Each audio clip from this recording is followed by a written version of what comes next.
स्कंद पुराण में 85,000 श्लोकों का वर्णन है, ठीक है। और स्कंद पुराण के अंतर्गत रेवा खंड में सत्यनारायण भगवान की कथा वर्णित है। भगवान सत्यनारायण की कथा वहां से ली गई है। तो सत्यनारायण की कथा में कहते हैं कि एक बार एकदा नैमिषारण्ये ऋषयः शौनकादया पप्रच्छुर्मुनयः सर्वे श्रुतं पौराणिकं खलु। व्यास जी कहते हैं, व्यास जी ने 18 पुराणों की रचना की। तो सत्यनारायण व्रत कथा में कहते हैं व्यास जी कि एक बार नैमिषारण्य तीर्थ में शौनक आदि 88,000 ऋषि एकत्रित हुए। उन 88,000 ऋषियों ने, उनके मन में शंका हुई। प्रत्येक मनुष्य यदि किसी कार्य को करता है तो कार्य करने से पूर्व उसके मन में शंका उत्पन्न होती है कि यह कार्य क्यों किया जाए, इस कार्य को करने का फल क्या होगा। मनुष्य कर्म करने से पहले फल की इच्छा करता है ना। तो यहाँ पर भी व्यास जी से शौनक आदि 88,000 ऋषि प्रश्न करते हैं श्री सूत जी से, ठीक है ना। सूत जी से कथा की और कहाँ पर प्रश्न किया? नैमिषारण्य तीर्थ में, है ना। नैमिषारण्य तीर्थ क्या होता है कि जहां पर मनुष्य की बुद्धि टिक जाए, ठीक है। इस संसार में माया मोह में मनुष्य इतना फंसा हुआ है कि उसकी बुद्धि निरंतर घड़ी की सुई की भांति चल रही है। और उसकी बुद्धि जब कहीं एकत्रित हो जाए, रुक जाए, तो वहीं पर नैमिषारण्य तीर्थ हो जाता है, जहां पर बुद्धि भगवान में टिक जाए थोड़ी देर के लिए भी, तो वही स्थान नैमिषारण्य तीर्थ हो जाता है। तो नैमिषारण्य तीर्थ में 88,000 ऋषि एकत्रित हुए। उन्होंने पौराणिकम खलु, यहाँ पे आया है कि पौराणिकम सभी पुराणों की ज्ञाता, 18 पुराणों को जानने वाले श्री सूत जी से उन्होंने 88,000 ऋषियों ने प्रश्न किया।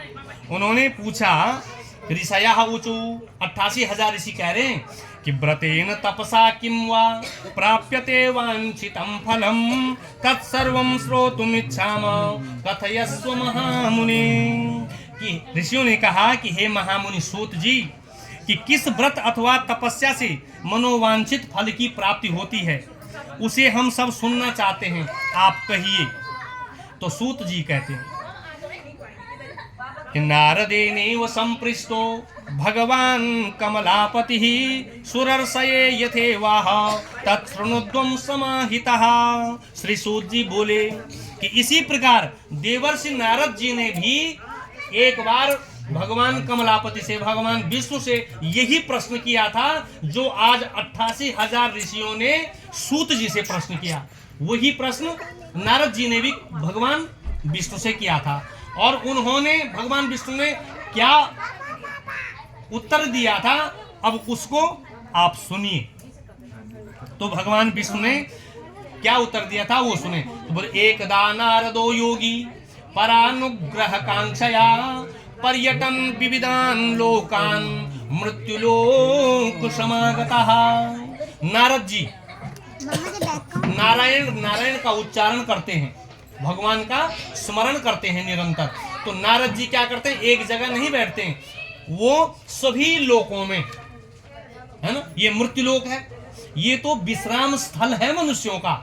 जैसे कोई व्यक्ति किसी ट्रेन का इंतजार करता है और कहाँ बैठता है, जब तक ट्रेन नहीं आती विश्राम स्थल में बैठता है। तो ये हम 84 के चक्कर में जब फंसे पड़े हैं, तो ये हमारा विश्राम स्थल है। अभी हमारी वेटिंग है, अभी हमारा आया नहीं नंबर। जिस दिन नंबर आएगा उस दिन तुरंत बुला दिया जाएगा, चलो अब आपको जाना है ना। तो मृत्युलोक पर आए कौन? नारद जी। सभी लोकों में घूमते हुए, कितने लोग? ये मृत्युलोक, ऊपर के 7 लोक और नीचे के 7 लोक। अब ऊपर के लोकों की गिनती करते हैं, जिन मनुष्यों के श्रेष्ठ कर्म होते हैं, जो निरंतर परमात्मा का स्मरण करते हैं, उन लोगों की गति कहाँ होती है? ऊर्ध्व लोकों में। भूलोक, भुवा, स्वः, मह, जनः, तपः और सत्यम। अंतिम लोक है सत्यलोक, वो भगवान विष्णु का। ठीक है। और अब अधोलोक भी है 7, अतल, वितल, सुतल, तलातल, रसातल, महातल और पाताल। 7 लोक नीचे हैं और ये बीच का है मृत्युलोक, ये है मृत्युलोक। तो यहाँ पर घूमते घूमते इन 7 लोकों में जब नारद जी घूमे तो वो कहाँ पर आए? मृत्युलोक में उनका आगमन हुआ। और मृत्युलोक में जब आए तो उन्होंने यहाँ देखा कि यहाँ के प्राणी अपने अपने कर्मों के कारण, फल किसका मिलेगा? कर्मों का। धन की गिनती नहीं होगी। जब यहाँ से जाना होगा तो धन की गिनती नहीं होगी, तब गिनती किसकी होगी? कर्मों की। आपने भगवान नाम का स्मरण कितनी बार किया और वही आपके कर्मों में जुड़ जाएगा। धन साथ नहीं जाएगा, वैभव साथ नहीं जाएगा, कुछ भी साथ नहीं जाएगा। जाएगा क्या? सिर्फ प्रभु का नाम। आपके कर्म, आपने कैसे कर्म किए हैं। तो देखा कि यहाँ पृथ्वी लोक पर नारद जी, है ना, नारद जी ने देखा कि अपने अपने कर्मों के कारण सभी लोग, और का कर्म कैसे हैं? पाप कर्म। पाप कर्मों से सभी लोग पीड़ित हैं और अनेक योनियों में उत्पन्न हो रहे हैं, और अनेक योनियों में उत्पन्न होने के कारण अनेक प्रकार के कष्टों को भी भोग रहे हैं। अब अनेक प्रकार की बीमारियां चल रही हैं, है ना। तो ये कर्मों का भोग है, उन कर्मों के भोग को हम भोगेंगे। और नारद जी क्या है? नारद जी क्या है? योगी हैं। और योगी कौन होता है? कैसा होता है योगी का हृदय? रामायण में भी कहा है, भगवान बाबा तुलसीदास जी ने कहा है कि संत हृदय नवनीत समाना, कहा कबिन पर कहन न जाना। कि संत का जो हृदय होता है, नारद जी क्या है? संत हैं। और जो संत का जो हृदय होता है तो कभी कहते हैं कि वो मक्खन की तरह होता है, और तुलसीदास जी कहते हैं कि कवियों ने कहा तो है कि मक्खन की तरह होता है। बोले जो संत होते हैं उनका हृदय मक्खन से भी ज्यादा पवित्र होता है। बोले मक्खन क्या करता है? निज परताप द्रव्य नवनीता। जो मक्खन है ना, वो अपने प्रताप के कारण पिघल जाता है, अपनी दुख के कारण दुखी हो जाता है। और इस मृत्युलोक के प्राणी क्या हैं? अपने दुख में तो दुखी होते हैं, लेकिन यदि बगल वाले पर कष्ट आया तो खुशी मनाते हैं, है ना। तो ये तो संत नहीं हो सकते। तो नारद जी ने कहा, ये नारद जी कैसे संत हैं? वो जो पर दुख द्रव्य संत सुपुनीता, जो सामने वाले के दुख से दुखी हो जाए, वही तो संत है। और नारद जी ऐसा कर रहे हैं। बोले अपने लिए नहीं मांगा, भगवान विष्णु के यहाँ गए, किस लिए गए? बोले इन पापियों का पाप कैसे दूर होगा, उसके लिए नारद जी चिंतित हैं, देवता चिंतित हैं, है ना। तो उनके दुख को दूर करने के लिए वो इस पृथ्वी लोक पर आए। उन्होंने सोचा कि इनका दुख दूर कैसे होगा, है ना। तो सोचते गए तो सभी देवताओं ने कहा कि भगवान विष्णु के लोक को जाओ, है ना। अंतिम जो 7वां लोक है विष्णु लोक, तो विष्णु लोक को भगवान नारद जी चले गए। और जैसे ही विष्णु लोक में जाते हैं तो एंट्री होगी ना जैसे, तो क्या देखा, कैसे देखा उन्होंने? विष्णु लोक में पहुंच गए घूमते हुए नारद जी। तो तत्र नारायणं देवं चतुर्भुजं, चतुर्वर्ण शुक्ल वर्ण चतुर्भुजं, शंख चक्र गदा पद्म वनमाला विभूषितम। कि वहां जैसे ही गए तो वहां देखा उन्होंने कि 4 भुजाओं वाले, 4 हैं भुजाएं जिनकी, है ना, ऐसे भगवान विष्णु को। और चारों भुजाओं में उन्होंने शंख चक्र गदा और पद्म को धारण किया हुआ है, और वक्षस्थल पर एक वनमाला से सुशोभित हो रहे हैं। ऐसे शुक्ल वर्ण, है ना, सुंदर शोभायमान दैदीप्यमान चमकता हुआ मुखमंडल, आभामंडल वाले नारायण का उन्होंने दर्शन किया। और जैसे ही भगवान विष्णु का उन्होंने दर्शन किया तो प्रणाम करने लगे, स्तुति करने लगे।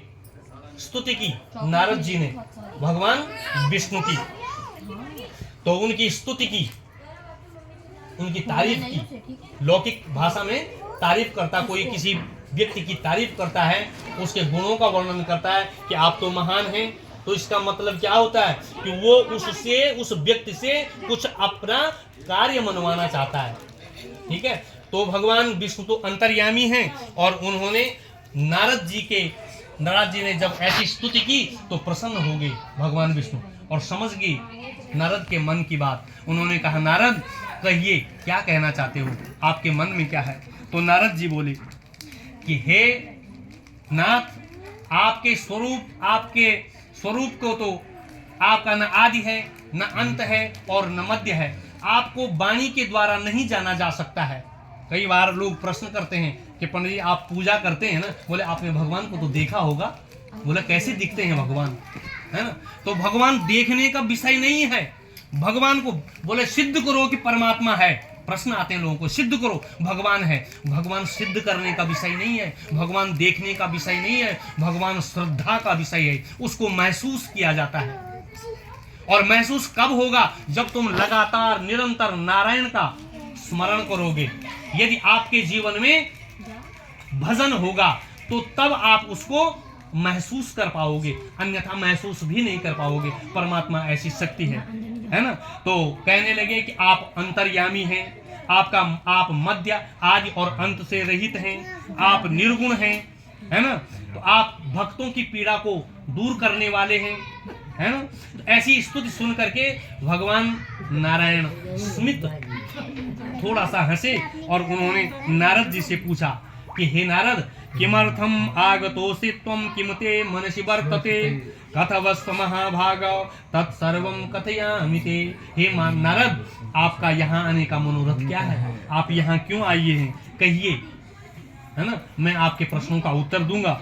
नारद जी ने कहा कि मर्त्यलोके जना सर्वे नाना क्लेश समन्विताः, कि मृत्यु लोक में सभी जो मनुष्य हैं वो अपने पाप कर्मों से दुखी हैं, और कोई ऐसा उपाय हो जो इन पापियों का दुख कम हो जाए, है ना, इनका निवारण, उस दुख का निवारण हो जाए।